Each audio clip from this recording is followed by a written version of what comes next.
Hey guys, how's it going?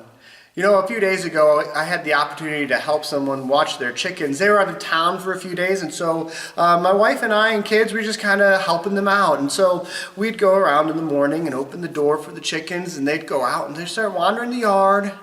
At night, we'd let them back in and refill their feeder and lock them up, keep them safe at night, And what's interesting is in the morning, as soon as they'd get out, they'd start pecking around looking for food. And when we'd come back, anytime that you'd come back, they would still be pecking the ground, searching for food. They never stopped looking for food, even though it was provided for them in the feeder. They wouldn't eat much out of the feeder over 12 hours a day, and they never stopped searching for food. And what's interesting is the Bible tells us in Matthew chapter 6 that he is the one who provides for the birds. They don't go without because he provides for them. And so we would provide food for them in their feeder, but they trusted in a lot of ways more in God than they did in us. They never stopped working. They never sat down and said, "Whew, well, I know there's food in the shed. I'm just gonna sit around all day and I'll go get that food when I feel like it."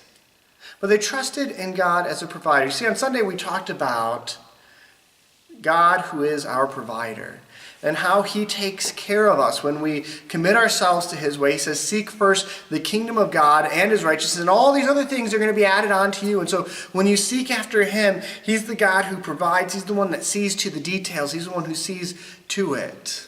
You know what's interesting? Something we didn't cover is that right before the Lord's Prayer, this is what Jesus says in Matthew chapter 6, verse 8. He tells us, "Do not be like them." Don't be like the Gentiles who just babble and pray and say a lot of things just to thinking they were going to be heard. He says, "Don't be like them, for your Father knows what you need before you ask him." It's an amazing thing to think about, right? That God in heaven already knows what we need, even before we ask him. We don't need to spend a lot of time talking about it. Those birds, those chickens, like I said, they kind of trusted in God. They're going to go out and find those bugs, find that grain, find whatever it is that they prefer to eating, because they knew God would provide it for them. They trusted in him. He's called us likewise to trust in him. God knows ahead of time what we need. And so we simply pray, "Give us our daily bread," because we know that he knows exactly what our needs are. We're just going to trust God that you will provide what we need for this day. And that's exactly what he says at the end of Matthew 6. Don't worry about tomorrow. Today's got enough troubles of its own. Tomorrow will come in due time. And so the challenge that I want you to think about is to think about the reality that our sovereign God of the universe already knows exactly what we need.